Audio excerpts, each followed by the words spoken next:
Today I'm sitting down with best-selling author Walter Mosley, one of the most loved and prolific writers of our time. He's won numerous awards. His books have been translated into at least 23 languages.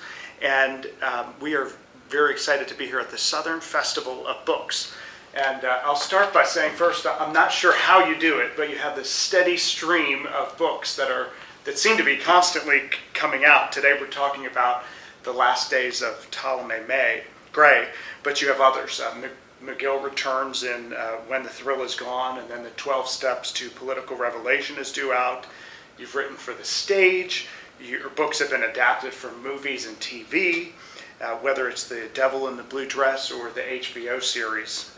Where does this constant creative force come from for you? How do you maintain all of these ideas?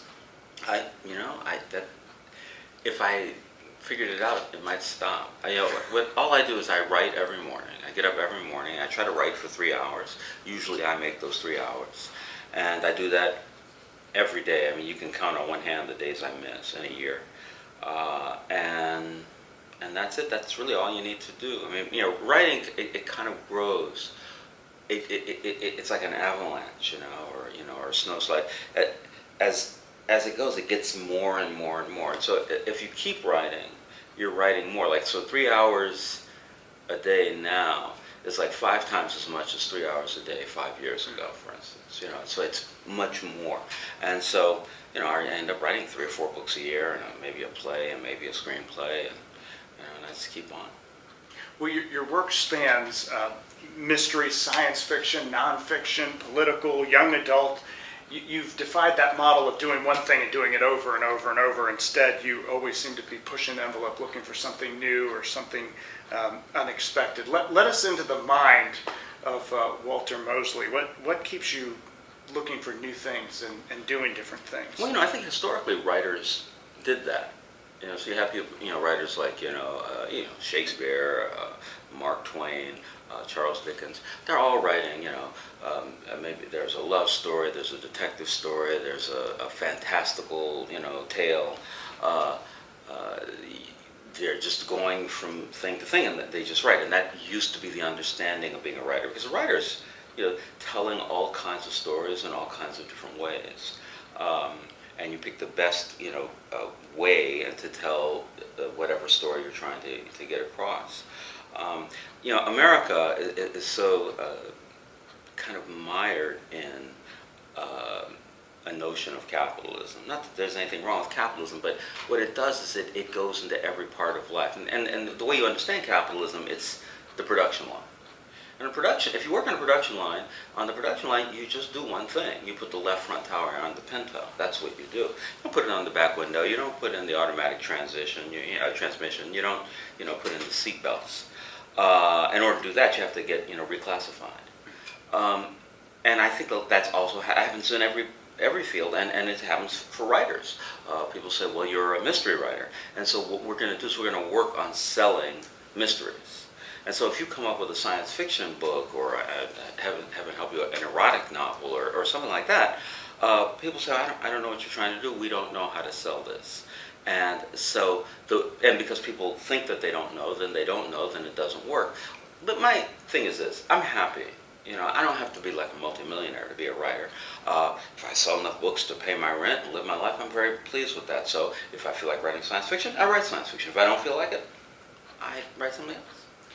Do you at all feel nervous before reviews come out if you span a new direction and because it's unexpected? Does that strike you? Well, there are many Walter Mosleys. You're asking that question. If you were asked me when I was first writing, I didn't care at all because I didn't understand. And then for about 5 years, I was worried unendedly, like, am I going to get reviewed in the New York Times? What are they going to say? Are they going to hate it? Will my career be over?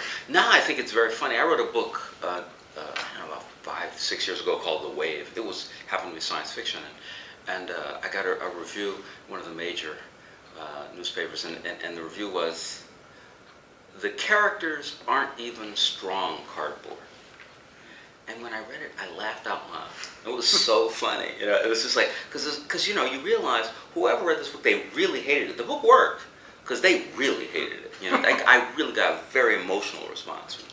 And I was happy with that, and if it's a good review, great. If it's a bad review, but I've published 36 books, and so it's, if my career isn't, where it's going to be already, then it's never going to get there. How about mentors or other writers that you admire? Who do you read? Well, it's so interesting about that. My reading and writing are very separate exercises. I love Gabriel Garcia Marquez, Langston Hughes. I like science fiction writer, Brian Aldiss or Michael Moorcock. I've loved comic books, Jack Kirby specifically. But the notion that that's influenced me, I think is kind of a mistake.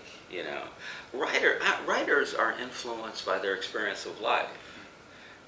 I'm experiencing this by heroic acts or cowardly acts or just people surviving. So that's why I write about people telling me, great. Well, it's like he's not a writer, but I've known many people like him, dealing with dementia, trying to have some kind of dignity in a life where dignity has been stripped from you. So is it fair to say that more than other writers influencing you, it's your own personal events and certainly your father's life and your family the people life? you love, the things you love, the things that you see.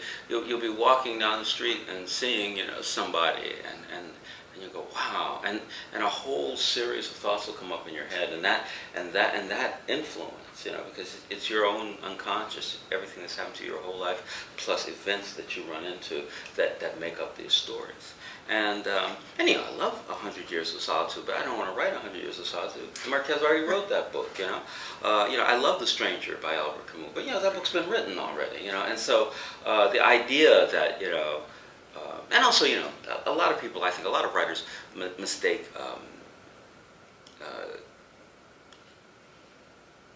styles and ways of writing and quantities of reading with art. You can write a great novel like Sister Carrie by Theodore Dreiser. It's really not a very well written book, but it's a great novel. And all you have to do is read it and say, wow, this is really powerful. This is potent. All these other wonderful books that are written perfectly, word for word, and just things, don't have near the impact or the importance that a book like Sister Carrie will have. And you can tell just by reading the book even today. So good writing is fine, but there's something more. There's something more to the art than just good writing, or being erudite, or having some gigantic vocabulary, or knowing certain kind of like they do in screenplays. They say, well, I want a 3-act structure. So man, you can take your 3-act structure and but we're artists. We're creative.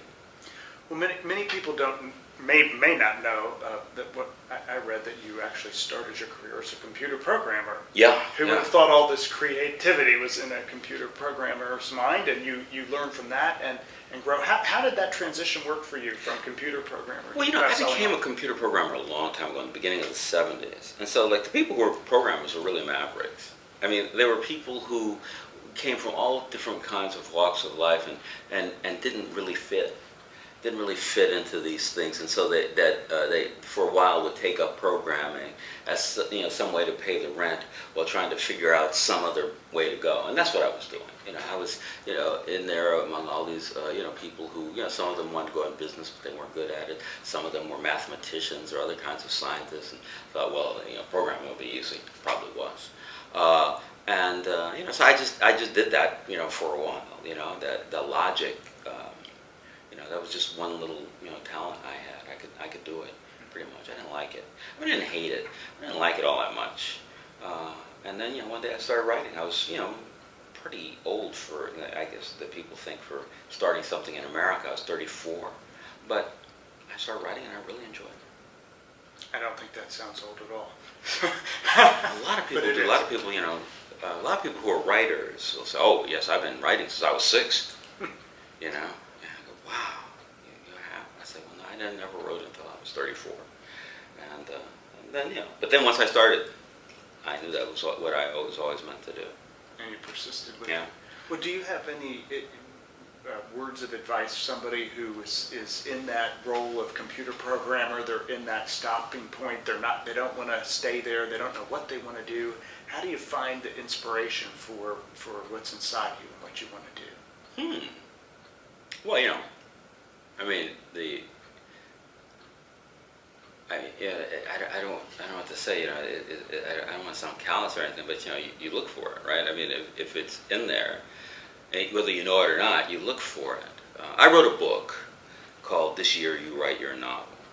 So anybody who wants to do anything, writing novels or other kinds of books, or even doing anything else, I think that this book will speak to that to one level or another.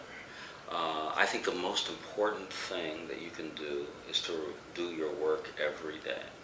Just to keep doing it. And you do your work for your work's sake, not for another thing, like I want to be rich, or I want to be famous, or I want everybody to look at me, I think that, and if you do it every day, what that does is it keeps, because you work a couple hours, a few hours, but then your unconscious mind is all excited over what it's experienced.